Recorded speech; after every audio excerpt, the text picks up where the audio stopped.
கர்த்தராகிய இயேசு கிறிஸ்து நாமத்திலே உங்கள் அனைவருக்கும் வாழ்த்துக்கள். இந்த நாளுக்குண்டான உயிரிழ வார்த்தை சங்கீதம் 125:1. கர்த்தரை நம்புகிறவர்கள் என்றென்றைக்கும் அசையாமல் நிலைத்திருக்கும் சீயோன் பருவத்தை போல் இருப்பார்கள். கர்த்தரை நம்புகிறவர்கள் என்றென்றைக்கும் அசையாமல் சீயோன் பருவத்தை போல் இருப்பார்கள். அல்லேலூயா. நம்பிக்கையினால் நீ வாழ்வு பெறுவாய், நண்பனே நீ பயப்படாதே.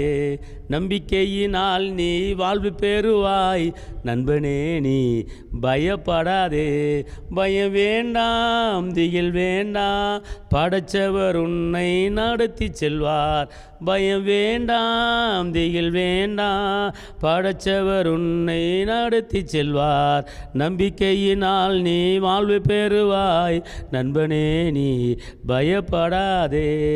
நீங்கள் கர்த்தர் மேல் நம்பிக்கை வைத்தால் சீயோன் பருவத்தில் இருக்கிற ஒரு பர்வதம் போல கர்த்தர் உங்களை உயர்த்த போகிறார். அவர் சொல்கிறாரு, கர்த்தரை நம்புகிறவர்கள் என்றென்றைக்கும் அசையாமல் நிலைத்திருக்கும் சீயோன் பருவத்தை போல இருப்பார்கள். இந்த உலகத்தில் நீங்கள் மனிதர்கள் நம்பிக்கை வச்சிங்கன்னா முன்னேற முடியாது, அல்லது அதிகாரி மேலே நம்பிக்கை வச்சிங்கன்னா முன்னேற முடியாது. எந்த மனிதர்கள் மேலே ஒரு நம்பிக்கை வச்சாலும் அவர்கள் உங்களை கலட்டி விடுவார்கள். நிலையான அன்பு இருக்காது, நிலையான சமாதானம் இருக்காது. ஆனால் ஏசப்பா மேலே நம்பிக்கை வச்சு பாருங்கள். ஏசப்பாட சொல்லுங்கள், சத்துருக்கள் முன்பாக எனக்கு ஒரு பந்தி ஆயத்தப்படுத்துகிற கர்த்தாவே, சத்துருக்கள் எல்லாம் என் சார்பாக வருவதாக. ஆண்டவர் உடைய மகிமையின் கரம் கிருபையின் கரம் கூட இருக்கட்டும் என்று கேட்டு பாருங்கள். நீங்கள் இயேசு மேலே நம்பிக்கை வைங்க, அவர் ஒருபோதும் உங்களை வெட்கப்படுத்த விட மாட்டார். தைரியமாக இருங்க, உங்கள் நம்பிக்கை வீண் போகாது. நீ தேவனை நோக்கி அமர்ந்திருக்கும் போது நீ நம்புகிற காரியம் அவராலே வருகிறது. நீங்கள் தேவனை நோக்கி உங்கள் விண்ணப்பங்களை வையுங்கள். எந்த காரியத்தை நம்பி விண்ணப்பத்தை வைக்கிறீங்களோ அந்த காரியம் அவராலே வருகிறது. எந்த மனுஷனாலும் வர முடியாது, எந்த மனிதனாலும் வர முடியாது. ஆனால் கர்த்தர் ஒருவர் தான், இயேசு ஒருவர் தான் நம்முடைய நம்பிக்கையை நிறைவேற்றுகிறவர்.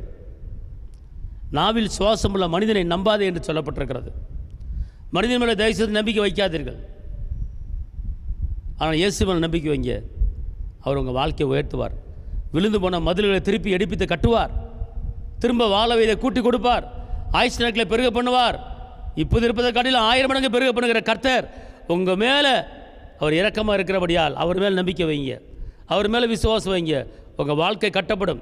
எப்சிபா பீலா என்றவர் சொல்கிறார், நீ மனவாள, நீ மனமாற்றி, நீ வெட்கப்பட்ட இடத்துல உன்னை தலைநிமரப்படும் என்று அவர் சொல்கிறார். அதனால் கலங்காதிருங்கள், அவர் மேல் நம்பிக்கை வைங்க. உங்கள் பிரச்சனையை வேதனையை அவர்கிட்ட சொல்லிவிட்டு அவர் தருவாருங்கிற நம்பிக்கையில் விசுவாசத்தில் இருங்க. கண்டிப்பாக அது உங்களுக்கு இந்த நாட்களில் நிறைவேற்றுவார். உங்களுக்கு நான் ஜெபிக்கிறேன். தகப்பனே இயேசுவே, உண்மை நன்றி உள்ளத்தோடு துதிக்கிறேன், ஸ்தோத்திரிக்கிறேன்.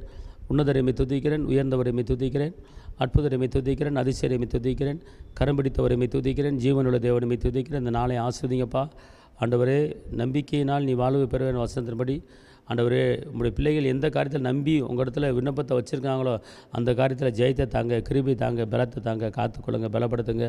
இயேசுவின் நாமத்தில் பிதாவே, ஆமென். கர்த்தர் உங்களை ஆசீர்வதிப்பார். தேவனுக்கு மகிமை. ஹல்லேலூயா.